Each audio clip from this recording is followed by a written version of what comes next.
Good morning guys. So what's up? So ito na naman po tayo. Ito po yung part 2 natin na tour sa aming kwarto, munting kwarto, yung part 2. So ngayon lang natin gagawin.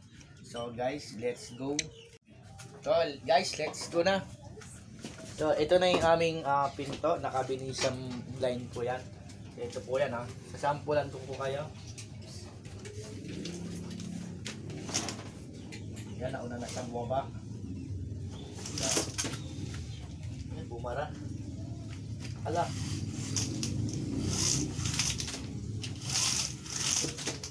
Ayan. Yan po yung aming kwarto. So, bubuksan po natin dahil papasok tayo. Itutur po kayo dyan sa aming kwarto. So, ayan.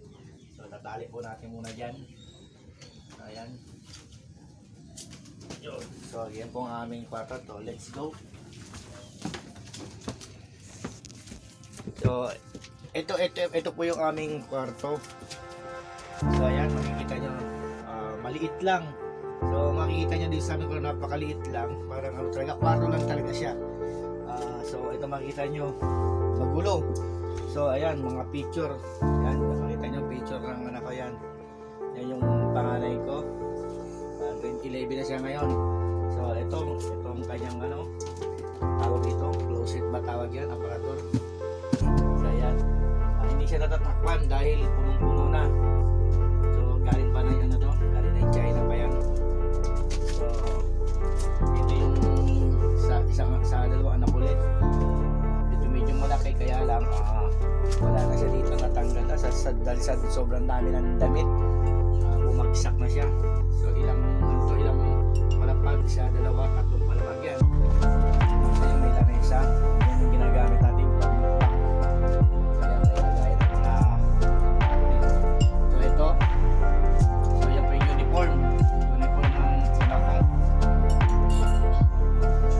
eskwela para supervisor. Ayan, may mga bag.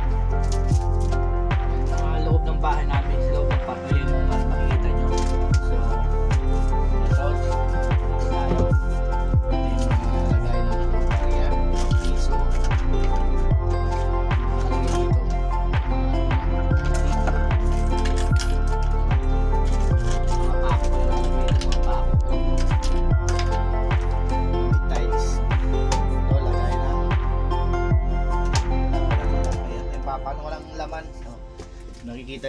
Makikita nyo yung picture ko sa loob. So ayan, may mga ano mga nakalagay. So ayan, yung isa, mga tayo may isa James. Mga tayo dito may bukaw, ano ba yan? May nakabukaw, ayun mga bukaw, ayun may laman, walang laman. So isa yung nakalagay. So ayan, ang dingding namin, makita yung dingding namin, oh. Ayan, mga dingding namin. So, siyempre, meron tayo dito, galing ng probinsya, meron tayong panghilot. Mga ugat-ugat po yan. Galing ng probinsya, panghilot niya, panghilot. Kung masakit yung likod mo, masakit yung katawan mo yan, panghilot. So, siyempre, ito, hindi mo nakita pala yung ano ko, yung lagayan ko ng damit. Ito yung lagayan natin damit. Durabox. Ayan. Durabox yung lagayan damit. At ito yung bag natin. Ginagamit namin to pag mag-Europe. Pag kami mag-Europe, ginagamit namin ito na yan. So ito, pag maglakad yung probinsya, ito ginagamit. So ayan, siyempre makita nyo dito sa side na tong kanan yan, may frame sa adhesive. Tapos nga lang nakita yung butas. So ito yung bintana namin, maliit lang siya. So sa bandang kaliwa naman, makikita nyo guys yan.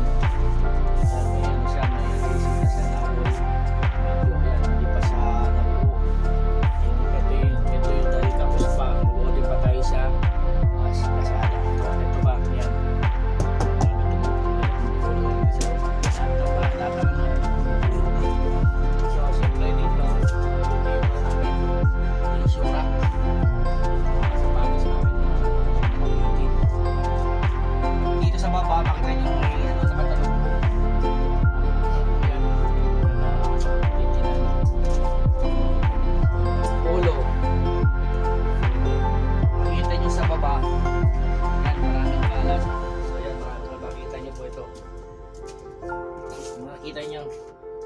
ito yung mga ginagawa ng anak kong bunso.